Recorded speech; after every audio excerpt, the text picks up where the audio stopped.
Tidak semua yang terdengar indah itu benar. Tidak semua yang viral itu adalah dalil. Karena keselamatan agama itu lahir dari ilmu, bukan dari prasangka, bukan dari akal. Simak tanya jawab tentang pokok dan prinsip dalam agama Islam spesial Ramadan bersama Ustadz Ansori STHIMA Hafizahullah Ta'ala. Saat muncul pertanyaan, kebenaran harus dikembalikan pada Al-Quran dan Sunnah. Spirit, arah kehidupan. Bismillahirrahmanirrahim.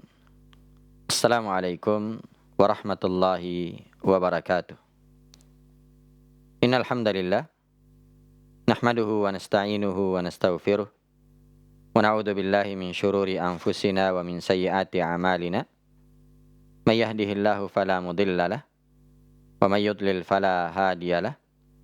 Wa asyhadu an la ilaha illallah wahdahu la syarika lah wa asyhadu anna Muhammadan abduhu wa rasuluh sallallahu alaihi wa ala alihi wa sallama tasliman katsira, amma ba'd. Kaum muslimin dan muslimat, para pemirsa TV An-Nasiha dan pendengar Radio An-Nasiha 88,2 FM, Sakinah dengan Sunnah. Alhamdulillah, kita senantiasa bersyukur dan memuji Allah Subhanahu wa Ta'ala. Di kesempatan ini, dengan izin dan kemudahan dari Allah Subhanahu wa Ta'ala, kembali kita melanjutkan kajian kita dengan membahas kitab Mukhtasar Irsyadul Anam ila Usuli wa Muhimmati Dinil Islam, sebuah kitab ringkasan yang ditulis oleh Syekh Dr. Umar bin Abdurrahman bin Muhammad Al-Umar Hafizahullahu Ta'ala. Dan alhamdulillah, di pertemuan sebelumnya kita telah menyelesaikan terkait pembahasan zakat. Maka di kesempatan ini kita akan memasuki bab yang baru, yaitu as-saum atau puasa. Dan puasa secara bahasa itu bermakna al-imsak, yaitu menahan. Karena itu orang yang menahan, tidak mau berbicara, maka secara bahasa itu disebut sebagai orang yang berpuasa. Sebagaimana firman Allah Subhanahu wa Ta'ala tentang Maryam, fakuli washrabi wa qarri aina fa imma tarayinna minal bashari ahada fakuli inni nadartu lirrahmani sawma falan ukallimal yawma insiya. Makan dan minumlah engkau dengan senang hati. Fa imma tarayinna minal bashari ahada, dan apabila engkau melihat salah seorang dari manusia, fakuli inni nadartu lirrahmani sawma, maka katakanlah bahwasanya sungguhnya aku bernadar puasa untuk Ar-Rahman, itu untuk Allah Subhanahu wa Ta'ala. Falan ukallimal yawma insiya, maka bentuk nadarnya adalah saya tidak akan berbicara dengan seorang pun pada hari ini. Maka ini makna puasa secara bahasa, yaitu al-imsak, menahan. Adapun secara istilah, dan inilah yang disebutkan oleh penulis Hafizahullah Ta'ala di pertanyaan yang ke-72. Kata beliau, ma ma'na saum? Apa makna puasa? Apa makna puasa? Jawabannya, as-saumu huwa at-ta'abbudu lillahi ta'ala bil imsaki anil akli wasyurbi wasairil muftirat min tulu'il fajris sadiq ila ghurubis syams. Puasa adalah at-ta'abbudu lillahi ta'ala, beribadah kepada Allah Subhanahu wa Ta'ala bil imsaki anil akli wasyurb, dengan cara menahan dari makan maupun minum. Dengan cara menahan makan dan minum. Wasairil muftirat, demikian juga seluruh perkara yang membatalkan puasa. Seluruh perkara yang membatalkan puasa. Seperti melakukan hubungan suami istri di siang hari. Nah, kapan mulai menahan makan dan minum dan juga perkara-perkara yang membatalkan puasa? Kata beliau, min tulu'il fajri shadiq ila ghurubis syams.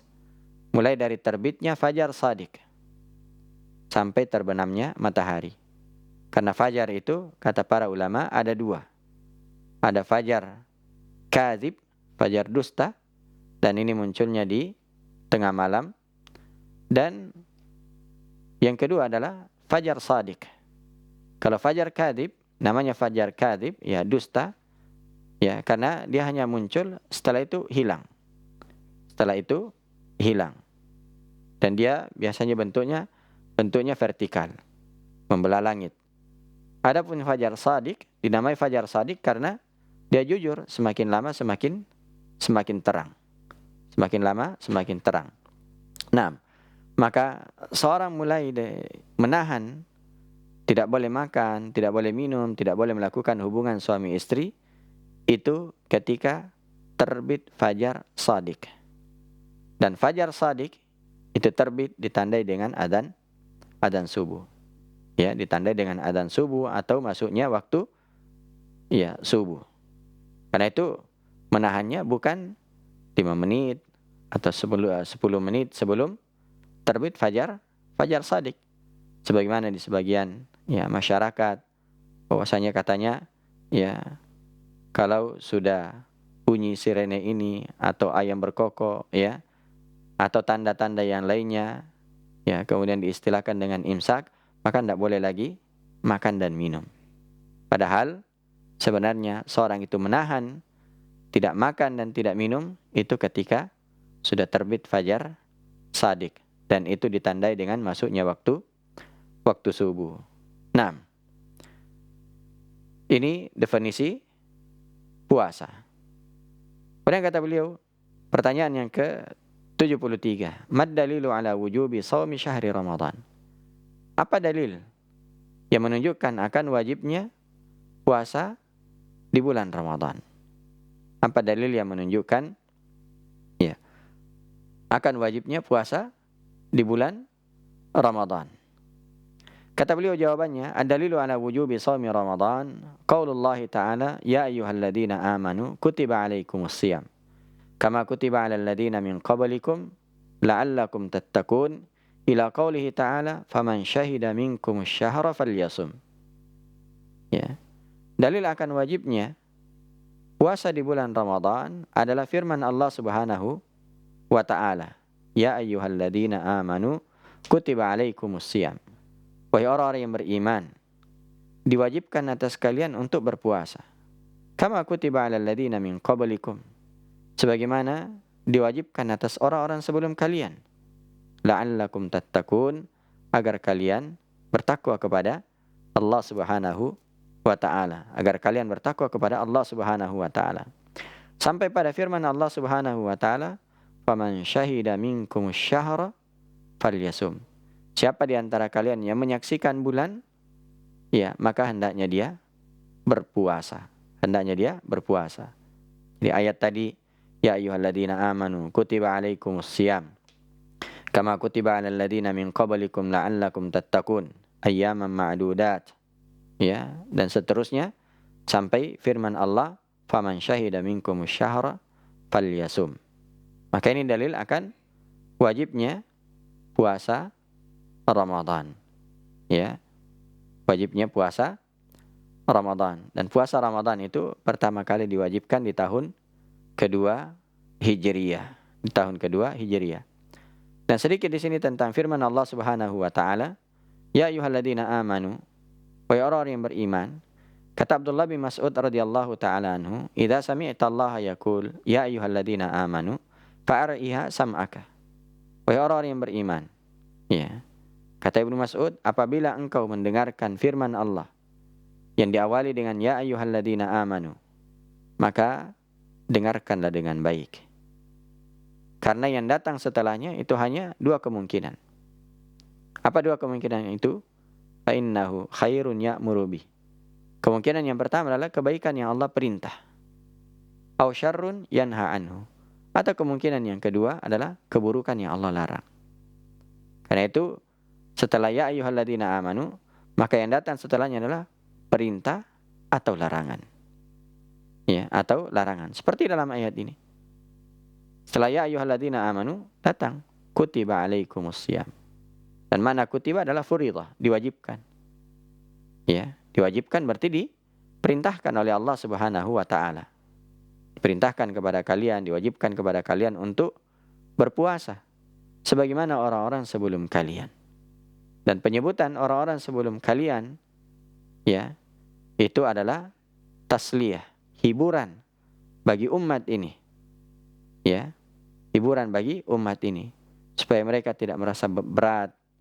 Ya, bahwasanya puasa ini sudah diwajibkan atas orang-orang sebelum kalian dan mereka mampu, berarti kalian juga mampu. Dan juga ini menunjukkan bahwasanya ibadah ini adalah ibadah yang sangat agung. Ibadah yang sangat dicintai oleh Allah Subhanahu wa taala. Kenapa? Karena tidak pernah luput dari setiap umat. Ya, dari setiap umat. 6. Kemudian kata penulis hafizahullah ta'ala, dalil yang kedua dari dalil akan wajibnya puasa Ramadan adalah wa qaulur Rasul sallallahu alaihi wasallam. Itu sabda Rasulullah sallallahu alaihi wasallam, bunyal Islamu ala khamsin. Syahadati an la ilaha illallah wa anna Muhammadar Rasulullah wa iqamis shalah wa ita'iz zakah wa hajjil baiti wa shaumi Ramadan. Nabi sallallahu alaihi wasallam bersabda, bunyal Islamu ala khamsin. Agama Islam dibangun di atas 5 pondasi. Di atas 5 pondasi. Pertama adalah mengucapkan 2 kalimat syahadat. Mempersaksikan bahwasanya tidak ada yang berhak untuk disembah selain Allah Subhanahu wa taala. Dan Nabi Muhammad adalah Rasul Allah Subhanahu wa taala. Wa iqamis shalah, ya, menegakkan salat, wa ita'iz zakah, menunaikan zakat, wa hajjil bait, dan juga menunaikan ibadah haji ke Baitullah, wa shaumi Ramadan, dan berpuasa di bulan Ramadan. Ya, ini hadis diriwayatkan oleh Imam Al-Bukhari dan Muslim. Ya, dan ini salah satu hadis yang merupakan pokok tentang rukun Islam. Ya, tentang rukun Islam. Dan di dalam hadis ini didahulukan haji kemudian puasa. Ya, didahulukan haji kemudian puasa. Dan di hadis Jibril itu didahulukan puasa kemudian haji. Karena itu ada ya silang pendapat di kalangan para ulama tentang urutan rukun Islam. Tentang urutan rukun Islam. Apakah haji terlebih dahulu kemudian puasa atau puasa dulu kemudian haji? Ya, ini ada silang pendapat di kalangan para ulama. Adapun urutan pertama sampai ketiga, mengucapkan 2 kalimat syahadat, menegakkan salat, menunaikan zakat, ini tidak ada silang pendapat di kalangan para ulama. Ya, adapun 4 dan yang kelima, ini ada sedikit perbedaan pendapat di kalangan para ulama. 6. Ala kulli hal, dua-duanya benar. Dua-duanya benar. Yang mendahulukan puasa kemudian haji benar berdasarkan hadis Jibril. Dan yang mendahulukan ya haji ya mendahulukan puasa kemudian haji itu berdasarkan hadis Jibril. Ya, itu benar. Dan yang mendahulukan haji kemudian puasa itu juga adalah hal yang benar berdasarkan hadis Ibnu Umar yang diriwayatkan oleh Imam Al-Bukhari yang dibawakan oleh penulis di dalam kitab ini. Kemudian kata beliau hafizahullah, wa qad ajma'al muslimuna ala wujubi siyami syahri Ramadan wa kufri jahidihi. Kaum muslimin sepakat, ya, kaum muslimin sepakat akan wajibnya puasa Ramadan. Sepakat kaum muslimin akan wajibnya puasa Ramadan. Wa kufri jahidihi, dan kufurnya orang yang mengingkarinya. Jadi siapa yang mengingkari kewajiban ya puasa Ramadan itu adalah kekufuran. Itu adalah kekufuran. Iya. Beda kalau dia berbuka di siang hari di bulan Ramadan tanpa udzur. Ini adalah dosa yang sangat besar. dosa yang sangat besar. Karena itu diingatkan kepada siapa saja yang bergampangan berbuka di siang hari di bulan Ramadan, ya, tanpa ada udzur, tidak safar, tidak sakit, tidak haid bagi wanita, tidak nifas, ya, lalu berbuka, makan dan minum di siang hari di bulan Ramadan, maka hendaknya segera bertobat kepada Allah Subhanahu wa taala. Kenapa? Karena itu adalah dosa yang sangat besar di sisi Allah Subhanahu wa taala. Nah, ini pertanyaan yang ke-73 terkait dalil akan wajibnya puasa Ramadan.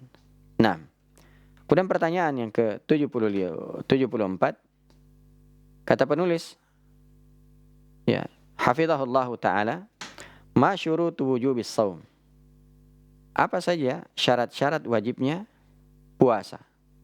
Apa saja syarat-syarat wajibnya puasa?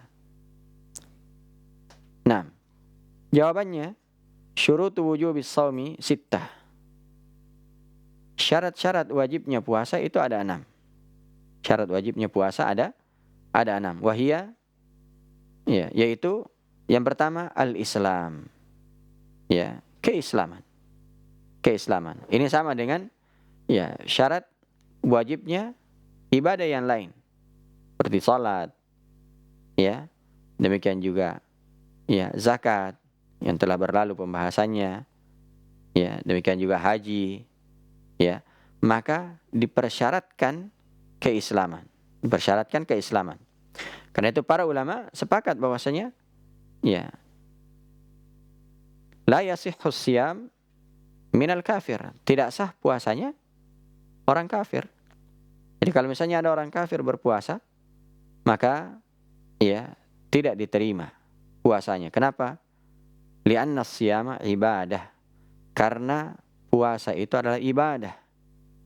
Ya, la tasihhu minal kafir. Ya, la tasihhu minal kafir. Tidak sah, ya, dari orang kafir. Tidak sah dari orang kafir. Kemudian syarat yang kedua adalah al-bulugh. Ya, balik. Ya, sudah balik. Ini syarat yang kedua. Nah, maka tidak wajib berpuasa bagi anak-anak yang belum balik.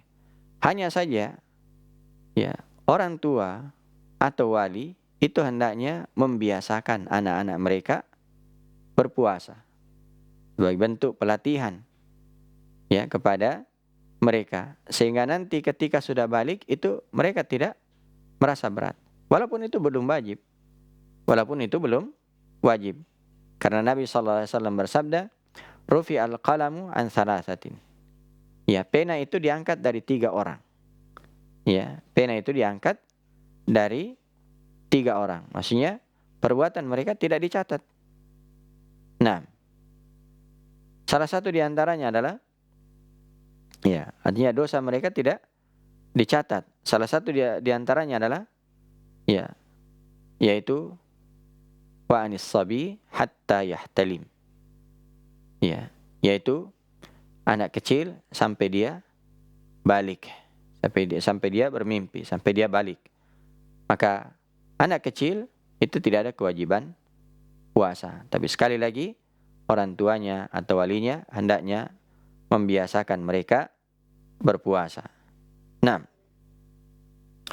kemudian syarat yang ketiga dari syarat puasa adalah al-aql, yaitu berakal. Ya, berakal. Maka tidak wajib berpuasa orang yang hilang akalnya, orang gila. Ya, kenapa? Karena salah satu orang yang diangkat pena darinya itu adalah wa'anil majnun hatta yafiq, yaitu orang gila sampai dia waras, ya, sampai dia sembuh. Nah, kalau dia gila, maka walaupun dia melakukan ibadah, dia salat, dia puasa, maka tidak dicatat sebagai amalan, tidak dicatat sebagai amalan. Nah, kemudian syarat yang keempat adalah al-qudrah, yaitu memiliki kemampuan. Memiliki kemampuan, maksudnya tidak sakit, ya, tidak safar. Nah, walaupun nanti ada poin yang kelima tentang ya mukim. Nah, jadi orang yang tidak mampu berpuasa, apakah itu tidak mampu karena sakit, atau tidak mampu karena sudah tua renta, atau tidak mampu karena menyusui, atau tidak mampu karena hamil, maka semua ini diberi keringanan untuk tidak berpuasa. Ya, untuk tidak berpuasa. Dan ada yang ya mengganti di hari yang lain, dan ada juga yang cukup memberi fidyah saja atau makanan.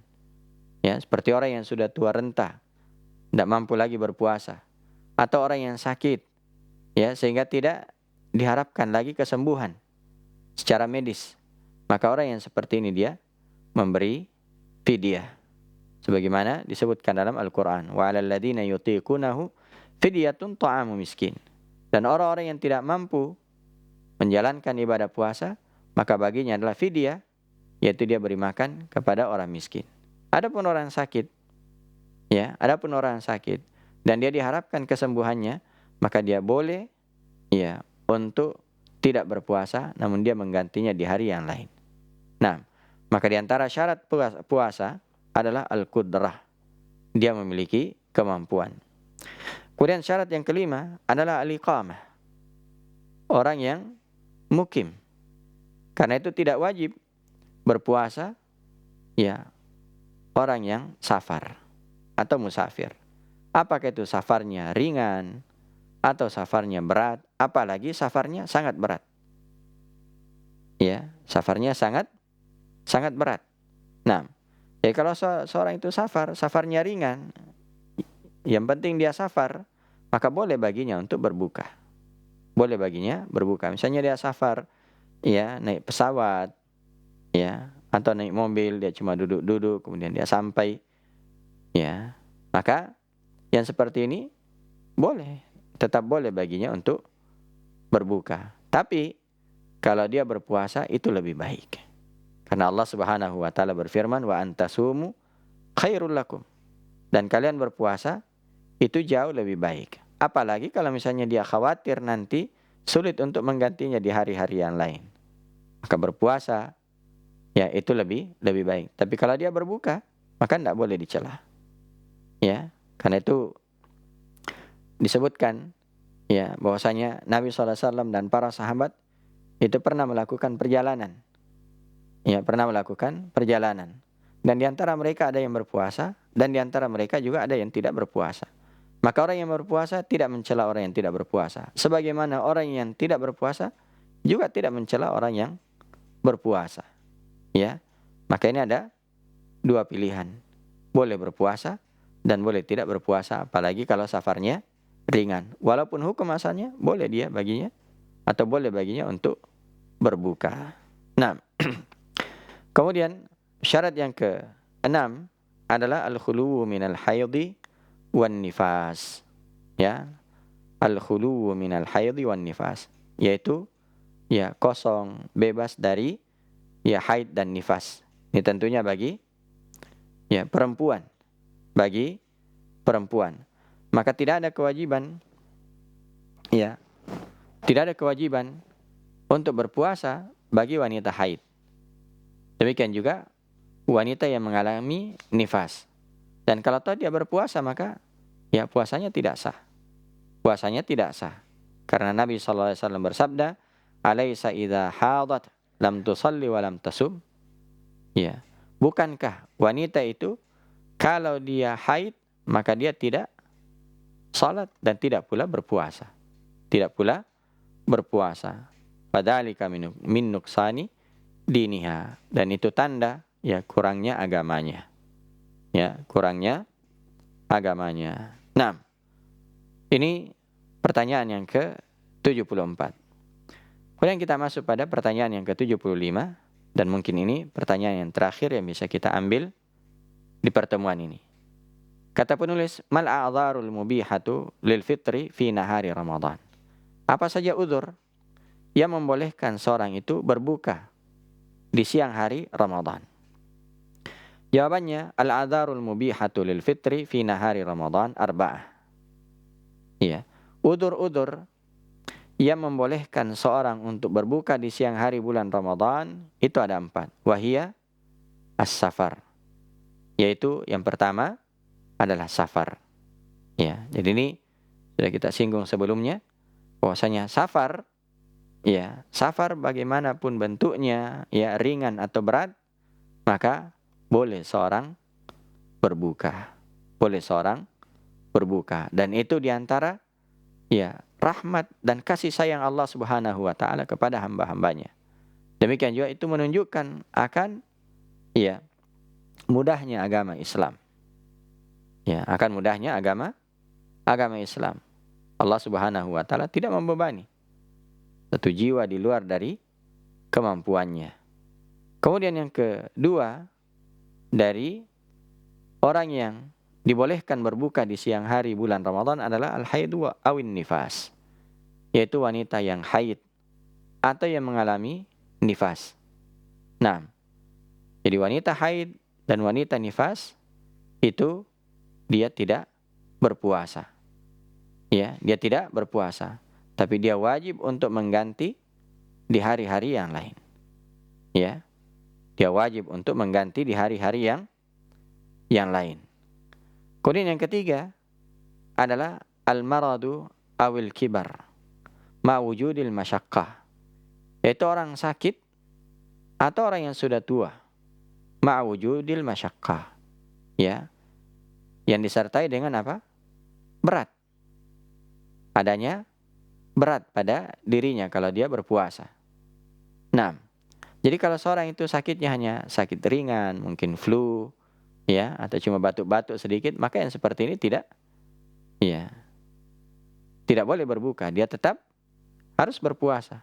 Kenapa? Karena, ya, tidak ada masyakkah, tidak ada rasa berat baginya. Dia tetap bisa berjalan, dia tetap bisa, ya, beraktivitas. Nah, demikian juga orang yang sudah tua. Orang yang sudah tua tapi masih kuat, maka tetap dia berpuasa. Ya, tetap dia berpuasa. Yang dimaksud di sini, ya, sudah tua kalau memang dia sudah tidak mampu lagi berpuasa. Nah, kemudian yang keempat adalah alhamlu awir radha' ma'a wujudil masyaqqah. Demikian juga yang keempat, orang yang dibolehkan berbuka di siang hari bulan Ramadan adalah wanita hamil atau wanita menyusui, kalau dia mendapati rasa berat ketika berpuasa.